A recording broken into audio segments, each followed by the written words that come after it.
si es verdad. Me dijeron que te está casando. Tú no sabes lo que estoy sufriendo. Esto te lo tengo que decir.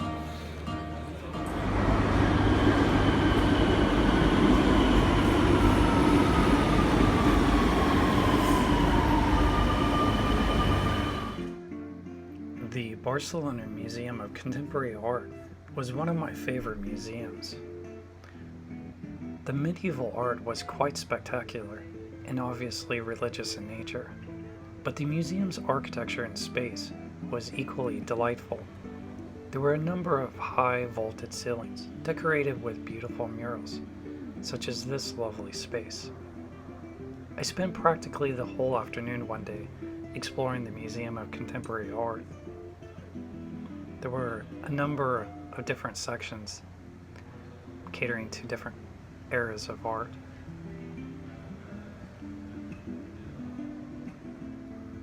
In this next brief video segment, you'll see the auditorium in the back of the Barcelona Museum of Contemporary Art. I'm not sure what the purpose was, but it really caught my attention. It's a huge open space and just has a lot of interesting architecture.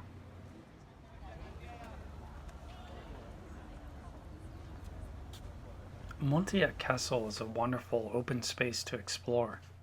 This small fort sits atop a hillside overlooking Barcelona. It has a long history starting in 1640. The location started out as a small lighthouse, but later became a strategic military fortress. Today, Montjuïc Castle serves as a popular tourist destination to overlook Barcelona. On one side you can view the city, and on the other you can view the port. The port is sprawling and serves as a port for energy, cargo, and people. If you have an opportunity to take a cruise in the Mediterranean, you will likely need to fly into Barcelona. The Montjuïc cable car is a short 8-minute ride that presents excellent views of the city below. I sure got my exercise in. I walked up the hill and then decided to ride the cable car down. Probably made more sense the other way around.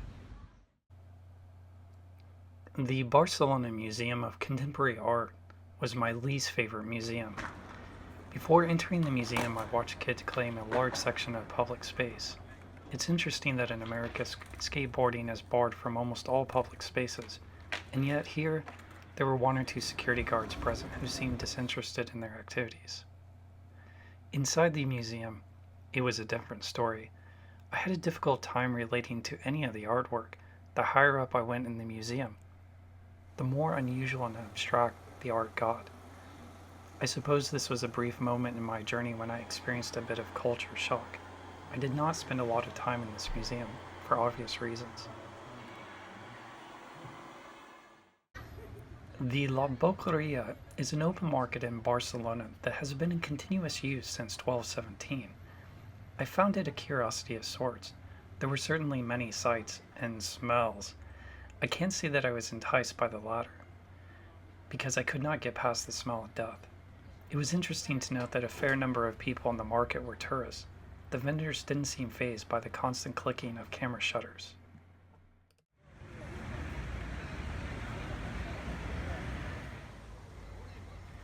The Sagrada Familia Cathedral was the highlight of my trip. It is by far the #1 tourist attraction in Barcelona. It receives 3 million visitors a year. I came at the perfect time to see this spectacle. I came to Barcelona right after the tourist season, and with even more luck I came on the right day and at the right time of day. Words cannot adequately describe seeing strong sunlight streaming through the stained glass windows. It was easily one of the most beautiful things I have seen in my life. The color was as brilliant and intense as lasers. The video does not do it justice. It filled the space and left me in awe. The stained glass windows created a spectrum of light running from deep reds, oranges, to yellows and greens.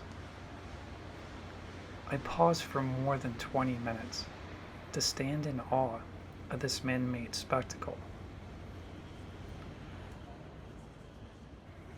Before moving on, I'm leaving plenty of dead space for you to see a hint of what I saw in person.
The trip home was easily the most difficult part of my journey. Things became difficult when a major storm system moved into the upper Midwest. Ultimately, it caused me to arrive home a couple of days later than expected. Unbelievably, it took 2 days and 4 flight attempts before I was able to make it out of the O'Hare International Airport. I saw the worst in people, and I saw the best in people. I seen many people take out their anger and frustration on the airline agents, and yet I seen people genuinely helping each other out.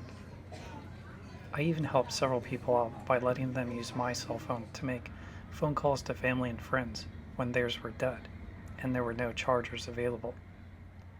Despite the difficulties on my way home, I thoroughly enjoyed my trip to Barcelona.